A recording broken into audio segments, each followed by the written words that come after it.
Hey there, I'm making an RTS game inspired by old school RTS games like Z and Command & Conquer with some special twists while devlogging the process for you guys. If this sounds interesting to you, well, you know. And thank you to everyone who has joined the channel off the back end of my first devlog. We gained something like 100 subs since that video, which is pretty cool. If we could hit 1,000, that would be pretty dope. In the first devlog, I got some core mechanics working with the ability to control troops and move them into position, as well as adding multi-select so we can move units to position. I also added a spawn system, vehicle movement, enemy AI to capture territories, shooting mechanics, a turret system, health packs, NPC models, and I'm nowhere near finished even a playable demo. Okay, so today we're going to space. But wait a minute, I thought you said you're making an space. But you said you're making an space, bro. In my first devlog, I did receive a lot of feedback on how I can improve my RTS game, and this was really great because let's face it, I've never made an RTS game before. The first and also easiest piece of advice to implement I took was to allow player troops to pass through each other. In the end, I achieved this by just simply reducing the radius of the non-mesh agent for the player troops. I did the same for the enemies. And because I've programmed them to always shoot from a distance at the player and vice versa, there's not really a chance of them walking through each other. I hope. Secondly, you guys wanted the troops to move in formation. I spent a lot of time on trying to figure out the best approach, and I found a lot of tutorials on this quite complex. That's when I found a fantastic video from CodeMonkey showing how you can move troops not only in formations, but formations varying in size from 1 to 50 for example. Simply put, it all revolves around taking your target position and adding a positional offset to it based on the total number of troops and set of distances you want between the troops. I took CodeMonkey's approach and tweaked it slightly by moving the angle used to calculate direction to the y-axis so that we get 3D movement, and I was very happy with the initial results. In the end, it gives you this nice donut formation. Next, I also took some time to play recent RTS games, and since it was the holiday break, I had some more free time from work to pick up a couple of games. The last piece of advice I took was exploring the option of using a tile-based system instead of sculpted maps. Pathfinding wasn't what actually intrigued me the most about tile-based mapping. What did however intrigue me about a tile-based system was the ability to give certain tiles properties, like a tile that acts as a healing station for example. However, I had never explored not only a tile-based system, but a 3D tile-based system, and after some research I found a great video by Vector Bread, who showed me how I can easily add 3D based box tiles using the 2D tilemap editor. All we have to do is simply change the brush to a game object. In the end, I made this simple map using 3D tiles and placed a non-mesh over it. This is probably totally counterproductive, but I purely wanted the tiles so I can use them to add tile properties, so let me know in the comment section if you've seen this approach before. At this point, I was split between progressing with my initial approach of using the terrain tool as a map versus a 3D tile-based system. So I just decided to run away from the problem by tackling a totally different aspect of my game, and we're off to space. As I mentioned in my previous devlog, I wanted to add more variety to the gameplay compared to other RTS games, and one way I'd like to achieve this is through adding space traversal and combat. I had mentioned we're going to be playing robotic mercenaries who traverse space and take on contract work. The idea is that we're going to be tackling different planets with varying enemies and gameplay challenges, but in between it would make sense that we travel our way through space to get from planet A to B. So we need a spaceship. I was caught between two minds as to whether to make the spacecraft in Blender or stick with Migica Voxel like I did for the vehicles. In the end, I went with Blender because I wasn't quite sure how I wanted the spacecraft to look, and I felt like I had more flexibility to try things out in Blender. Next, I imported the ship into Unity and set it up ready to move through space. I started off by making a simple movement script with forward movement on the Z-axis and strafing on X. I added a lerp to the rotation and movement to account for acceleration. I made the camera a child of the spacecraft so it follows us, and I added rotation to the spacecraft object itself when we strafe left or right so we get this cool spin effect. I also added a neutral speed which causes our ship to move forward at a slow pace when we're idle. Next, I made this cool flame using Photoshop and Unity's VFX, and I really love how this came out. Now that I had a spacecraft up and running, well, we need space to move through. I did actually think about using procedurally generated planets after having previously watched some videos from the legendary Sebastian Lag, but well, I'm not on that level yet. It's over 9,000!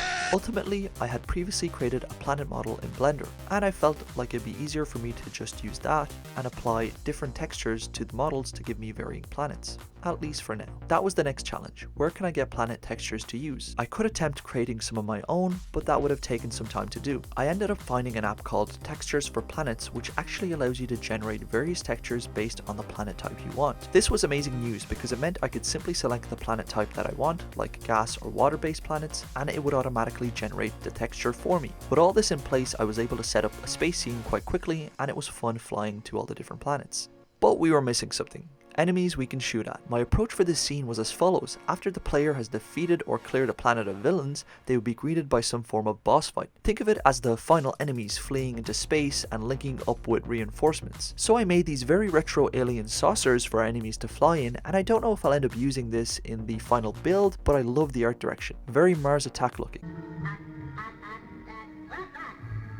I also made the boss and placed 3 troops inside. I plan on giving the troops some animations while they're in the spacecraft, like piloting the spacecraft or making gestures at the player, but that's for a future video. I then brought the models into Unity and set them up. I ended up making the windows transparent and then adding some emission to give the spacecraft a really cool effect. I used the same flame I made for the player ship but tweaked it to have this matching red flame. Next, I wanted to set up some enemy AI, and much like the troops, I used the state system with enums to control which state the enemy was in. As it stands, I have a patrol and attack state. This time, however, we couldn't rely on the nav mesh for movement, so I ended up using transform.translate to move the spacecraft on its forward Z axis and then set up a random float with a timer for the spacecraft to smoothly rotate in a random direction. This was good, however there was a chance the enemy could just end up leaving to another galaxy. To prevent that, I added an empty game object and set that as the spawn radius. If the enemy went beyond this point, then I set a smooth rotation towards the direction of the spawn point. I then added a bunch more enemy spacecrafts and it looked... Careful, Austin!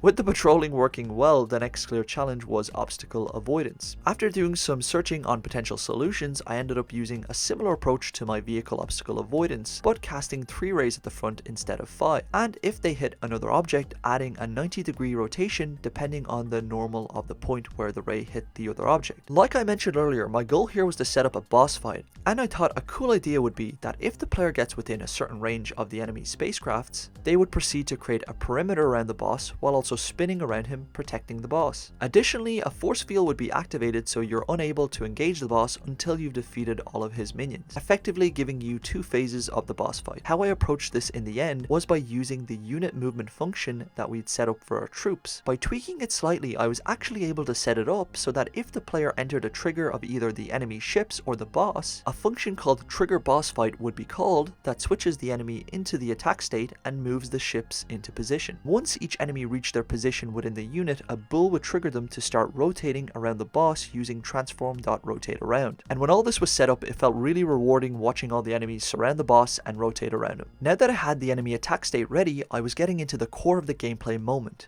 The first part of that is being able to actually attack the enemy and vice versa. Up until now, we had this amazing spaceship the player can fly around in, but we didn't have any way to attack the enemy. Let's change that.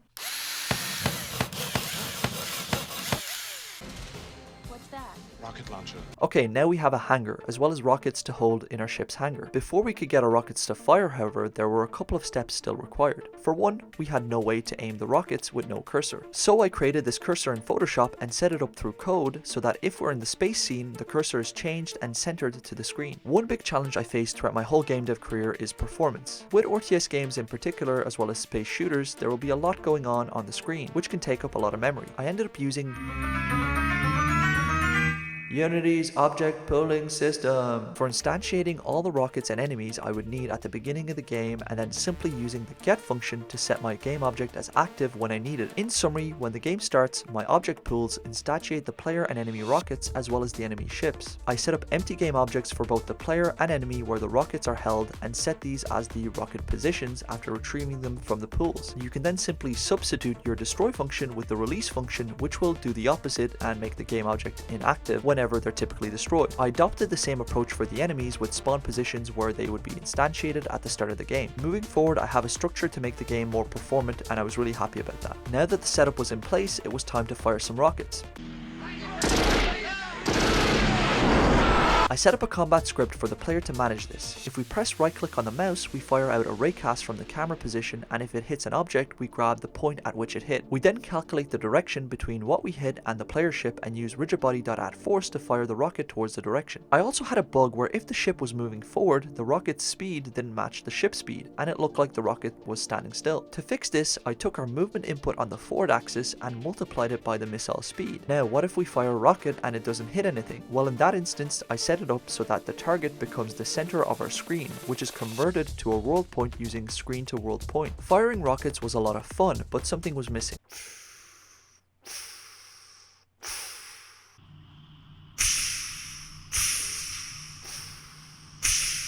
Now that's much better. At this point I also decided to add a force field to the boss. How I did this was by using a big sphere and placing a shader on it, which I made in my sci-fi FPS game that I'd been previously working on. The shader uses transparency and a Fresnel effect to give you this cool force field look. It also allows you to set a texture over it, and I decided to go with this grid pattern. We also needed a way to pick up rockets when we ran out, so I added these placeholder cubes and set up a pickup script that would call our pool of rockets, and then set them back to active as well as parenting them to the rocket positions we set up. Next I added some enemy animations so they react when the rockets hit them. At this point I found a bug with my camera not moving as smoothly as I wanted it, and then I realized why on earth am I not using Cinemachine. After playing around with the settings on Cinemachine for a bit, the camera movement was much better. For starters, when the player ship now moves forward, the camera would slowly catch up with it, which felt a lot more fluid than my previous static camera. This is due to the ability to add things like damping in the settings. Now while our fancy cubes were great ammo boxes, I went ahead and created a model for them and used Migica Voxel this time to see how the art style fits. I also added another shader I previously made with a similar effect and made it green, and I was quite happy with the outcome. I feel this makes the rocket ammo more visible for the player, especially at a distance. Finally, to make the rockets more realistic, I used our flame we previously made, changed it to be green for the player rockets, and reduced its size. I also set it up so that only when the rocket is fired does the flame turn on. Once we had the player attack mechanics set up, we had to do the same for the enemy. I followed the same object pooling approach for the enemy rockets, however I obviously had to add some AI for the shooting mechanics and missile movement. For the troop enemy spacecrafts, I set up missile movement on a timer, as well as added the ships to a list so that every few seconds we would cycle through the enemies and a random enemy would fire a rocket. The rocket would be projected forward using vector3.lerp, and again using the direction between the player and enemy, we would rotate the rocket smoothly towards the player. Now this is very basic, and I am still experimenting with the approach. For the boss, I wanted to have a health bar appear after we defeated all the enemies to let the player know that, well, now it's getting serious. I guess you could say things are getting pretty serious. Thankfully, we had already set up a health bar from the previous devlog, and I simply tweaked it a bit to have different colors as well as a text appear above the health bar. Additionally, I used the reliable and performant lean tween to smoothly scale in and out the health bar when the boss fight starts and after the boss is beaten. To provide more player feedback, I added some hit sound effects for both the enemies and the player, as well as some animations to show you when they are hit or defeated.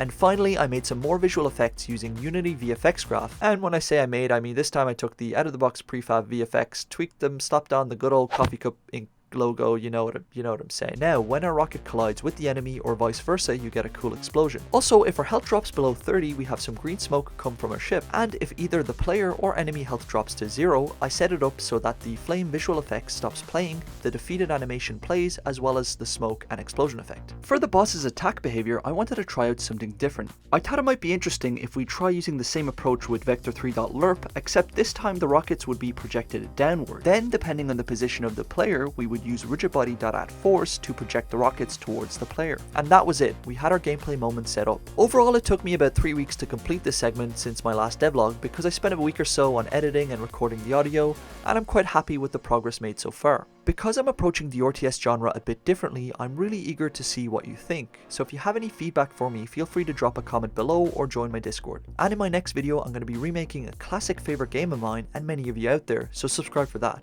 If you enjoyed the video, make sure to like and share, and if you want to support my content, feel free to join my Patreon. As always guys, drink some coffee, code, and I will catch you all in the next one.